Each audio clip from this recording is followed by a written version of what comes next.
Des was mentioning there, this is Atlanta, where Haiti did put up a really, really good fight. They twice went ahead against Morocco, but it is the World Cup semi-finalists from 3.5 years ago who march through with the victory. So there you can see it, 4-2 to Haiti, or to Morocco. Interestingly enough, Ismail Sabari on target yet again for the third game of this World Cup, and that is how the table looks. Now, Scotland are not through, but they're not out. We don't know just yet. We may not know for another 5 days. According to the Opta supercomputer and their stats, they reckon that the Scots have a 41.8% chance of still making it through to the round of 32.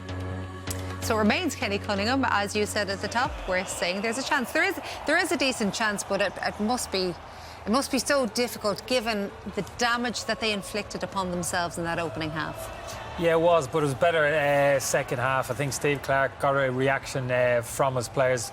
Didn't feel sorry for themselves second half. I thought they got on the front foot for periods of that second half.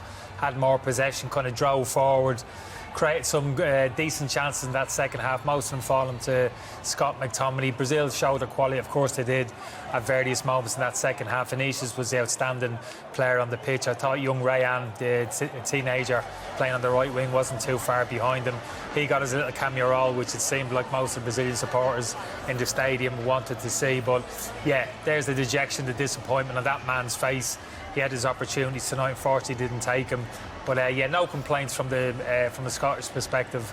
Brazil by far the better team. Probably the regret from Scotland's point of view, maybe that Moroccan game, in terms of maybe left something a little bit behind them. But yeah, tonight just beaten by the better team. Sometimes you just got to accept that. Yeah, it's poor starts that have killed them. So Kenny reckons it's not this one that they're going to be looking at. They're going to be looking back and thinking, we could have got something there. You know what, the Haiti game, they're actually lucky, you know, to win that game.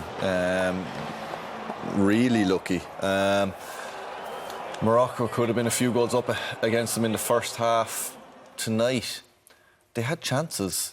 You know, even one goal, if they get one goal from what we're hearing on the percentages of their chances of going through, one goal would have made an awful difference to them. And they had those chances. McTominay in particular had 2 or 3 decent chances that he didn't take. Now, Brazil had plenty of chances too.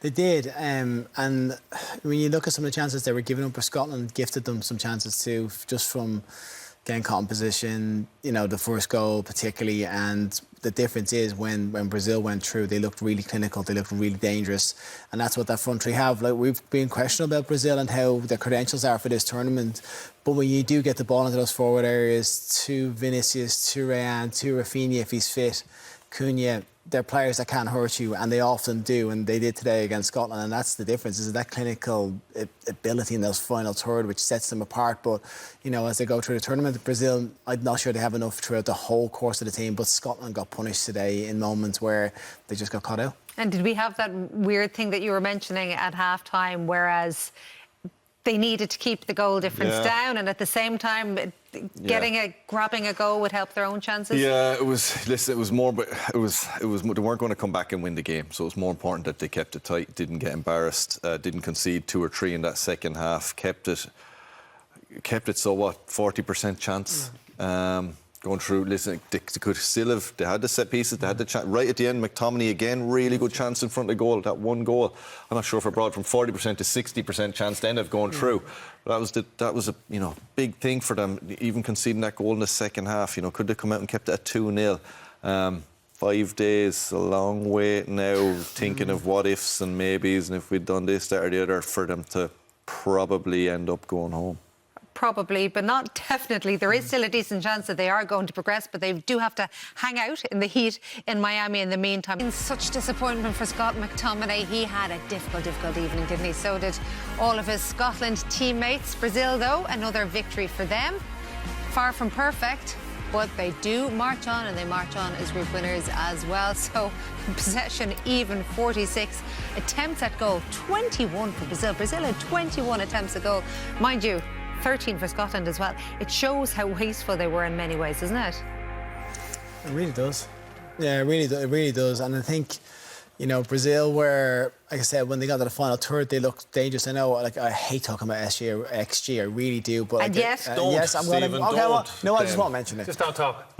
Brazil created more chances. They look more dangerous in the forward areas. I won't say what the XG was, but just stick with that. So how about that? Well, then we'll go with the one that they did manage to convert then in that second half to make it 3-0 and really pile even more pressure on the Scots. Yeah, Guimaraes does really well in this particular goal. I'll be critical of him in terms of defensive side of his game, but this is, for me, is when he's at his best, when he gets into forward areas of the pitch. He's very inventive, very sharp with his pass, and actually very imaginative. This is a wonderful little pass to the outside of his right foot to Cunha. He done the exact same first half, Joanna, when he floated a beautiful ball to Vinicius for a ball headed at the back post. So that's a little kind of combination play which we're used to seeing from Brazilian players. Didn't see that too much from Scotland. Different style of play, a little bit more kind of direct in terms of how they got the ball into the box. But that was nice to see. Nice to see Guimaraes getting himself into a high area of the pitch and working those kind of little combinations. Very Brazilian-like, and it's their strength. If you're going to make an argument for this Brazilian team winning the tournament, and I wouldn't do it because I don't think they will, you'd focus on those players, that kind of front four, Guimaraes, the attacking quality which they have, and the goals potentially which they have in them. Yeah, that was the second time you said, oh, that's a real Brazil goal. It was playing through the lines, moving off the ball, little flicks around the corner, everything you expect to see in that yellow jersey. That's what you see, that's what you expect. Scotland had a few moments like that themselves in around the box, but they didn't finish off, and that's the difference, isn't it? You look at Brazil when they get those players, and you used the word earlier, Kenny said killers.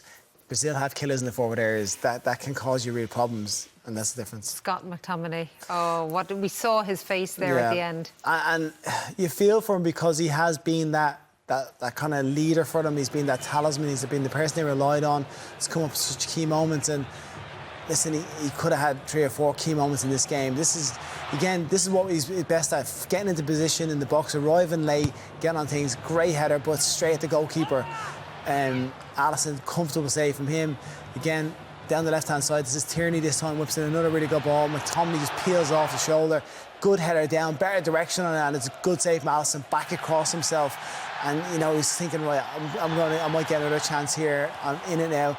Tierney, again, who I think was excellent since he came on. McTominay arriving in the box late. That run that we're so used to him seeing, just can't wrap his foot around, and he just kind of bounces up and over.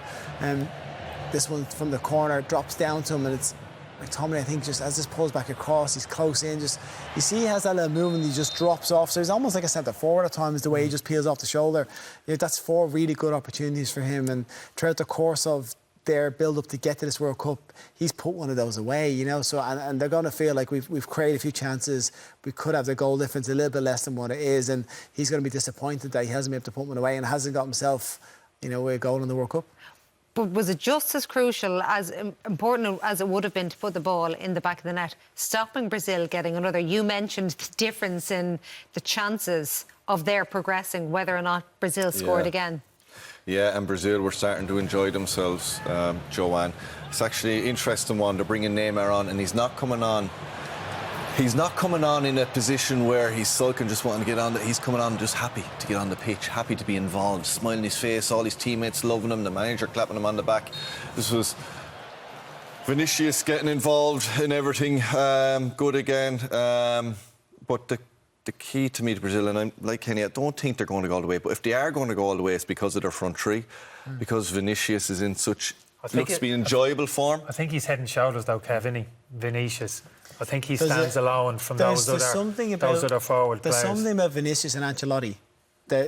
Like when Vinicius had, when Ancelotti had him at Real Madrid, you can see there's a joy in his game. There's something, they have a really good connection, and Vinicius seems to thrive under his management. Seems to work hard for him. Yeah, he does. He seems to get the best out of him. And again, that's another reason for Brazil to possibly go far. They have one of the best managers. You know, they've got an absolute legend in charge of them. Still hungry there. Like Scotland's their own downfall. Again, like the Morocco game, poor defending. You could argue for both goals. This was just good play. Vinicius would be disappointed he didn't get his hat-trick with that one. Again, the numbers Brazil have forward. It was just Vinicius again, decent strike straight at the keeper.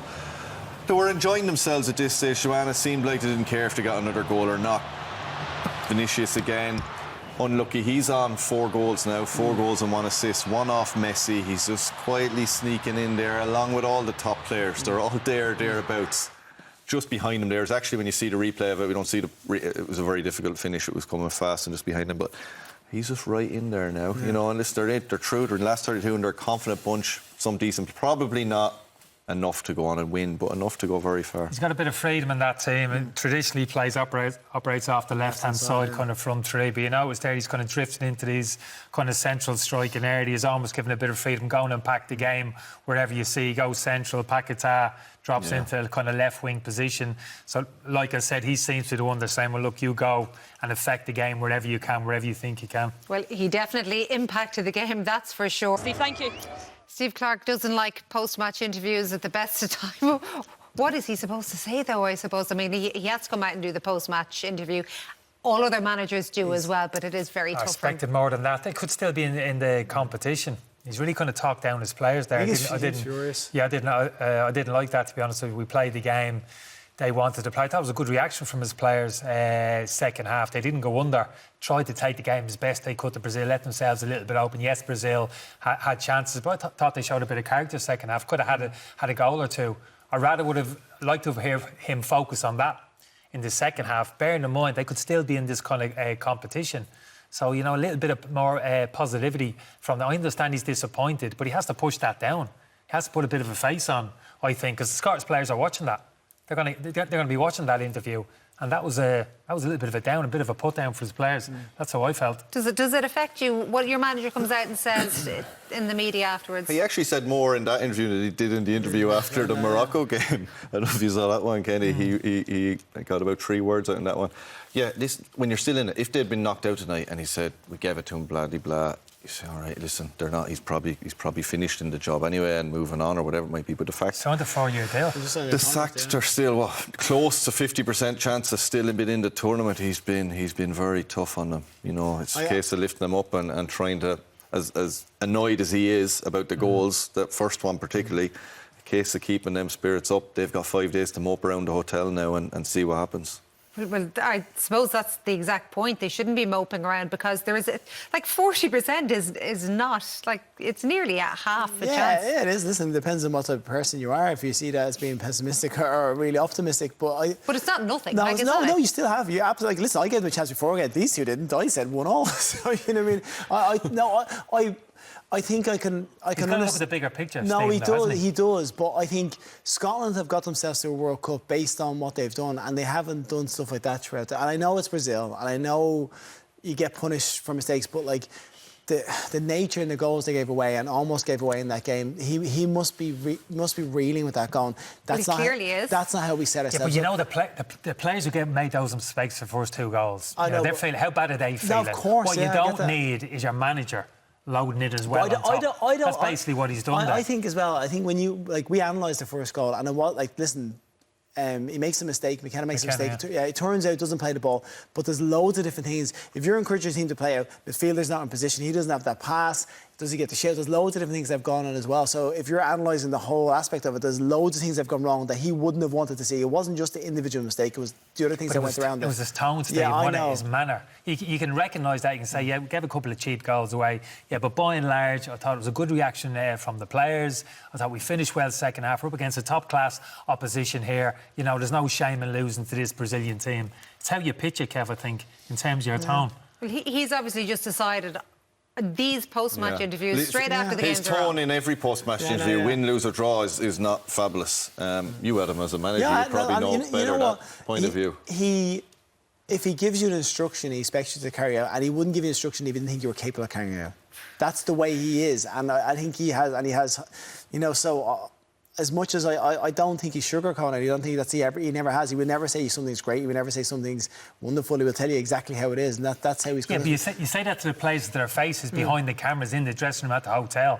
You don't step in front of the cameras to the global audience and talk down your players in terms of their performances and individual errors in particular. We all know who the players are. He mightn't have named them, but he might as well have done in terms of what he said. Yeah, it was a shame, though. I thought it was wouldn't say kind of unprofessional, but it was actually a little bit immature. He was the I one. thought the interview. He was the one who put him in as well, wasn't he? He changed the back four. He put McKenna in there, took Hanley out. So like he has to take. Took 5. Yeah, went from a 4 to. I went from a 5 to a 4. Yeah.